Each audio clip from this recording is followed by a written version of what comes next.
Holidays in any faith are about many things, and luckily one of those things is food. Rosh Hashana, the Jewish New Year, comes with one of the best lists of traditional and symbolic foods of any holiday, especially if you have a sweet tooth. This year, Rosh Hashana begins at sundown on Wednesday and ends at nightfall on Friday. Here's a list of some of the foods Jews might eat as they celebrate related. When does Rosh Hashana 2017 start and end? Dates and facts about the Jewish holiday apple dipped in honey, one of the most iconic combinations of Rosh Hashana, and one of the most delicious. Slices of apple dipped in honey are meant to symbolize the hope for a sweet year ahead. A blessing can be recited beforehand, usually in Hebrew. The translation: Blessed are you, Lord our God, King of the universe, who creates the fruit of the tree. May it be your will to renew for us a good and sweet year. Honey cake: the same idea applies for honey cake, with its sweetness a tangible and tasty manifestation of the hope for a sweet new year.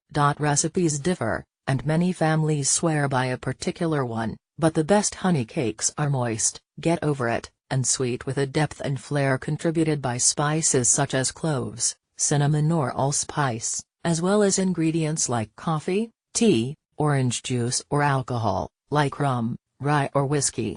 It's not uncommon for the baker in the family to make several honey cakes and deliver a few to friends and family to wish them Shana Tova, or Happy New Year.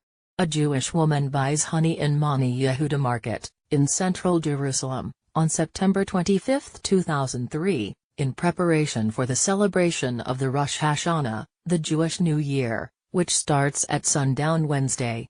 As part of the Jewish holiday, and in hope for a sweet new year, Jews dip apples in honey. Pomegranate: the pomegranate symbolizes a hope to have a year filled with mitzvot, or good deeds, just as the fruit is filled with seeds. New fruits: on the second night of the holiday, the table might include a new fruit, i.e. a fruit that has recently come into season or one that hasn't been eaten in the last year, to symbolize the new start. Pomegranates might double as a new fruit for some, others might use star fruits, like cheese or other fruits. Round challah: challah is a delicious staple of the Jewish table. But on Rosh Hashana it takes a different shape. Instead of an elongated braid, Jews often serve round loaves for the new year. In some interpretations, the shape symbolizes the cyclical nature of time, of seasons and holidays that repeat. Others compare the shape to a crown, alluding to the leadership of God and serving as a reminder that God is central to the Jewish faith. Like the apples, challah on Rosh Hashana is sometimes dipped in honey. Beforehand, some recite the Hamotzi blessing, which translates, Blessed are you, Lord, our God, King of the universe, who brings forth bread from the earth. Head of a fish: not all the foods of Rosh Hashana are as appetizing and sweet as the rest. Some holiday tables will include the head of a fish, or sometimes of a ram or another kosher animal.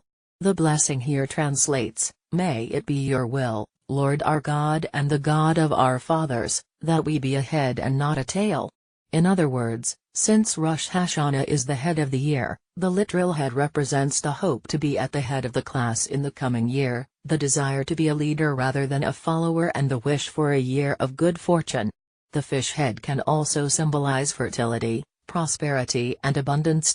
Dates, leeks, beets: several symbolic Rosh Hashana foods are the result of puns or plays on words. For example, the date, or tamar in Hebrew, is a pun on the word dam, which is the verb end. The leek, or karsi in Aramaic, is related to the Hebrew word garet, which is the verb cut, or karas, which means collapse. The beet, or selek in Hebrew, is similar to the Hebrew verb selek, which means take away, dismiss or banish.